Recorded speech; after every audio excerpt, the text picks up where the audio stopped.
₱7,000 halaga ng gratuity pay para sa mga contract at job workers sa gobyerno ay inaprubahan ni Pangulong Bongbong Marcos. Pansamantalang pagbabawas sa surge pricing ng mga Transport Network Vehicle Service o TNVS ngayong holiday season ay pinag-utos ng LTFRB.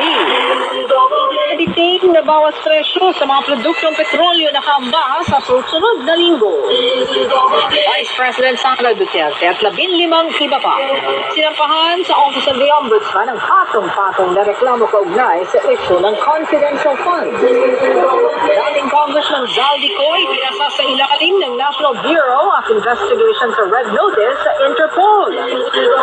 Dating DPWH Bulacan 1st District Engineer Henry Alcantara binigyan ng Department of Justice ng provisional admission sa Witness Protection Program. Alcantara inaasahan na masasauli ng natitirang 200 million pesos na umunoy kinita niya sa maanumalyang proyekto kontra baha. Ating Quezon City Mayor Herbert Bautista pinagsuwelto ng Sandigan Bayan sa kasong katiwalian kaugnay sa solar power project. Sumiklab sa isang residential area sa C.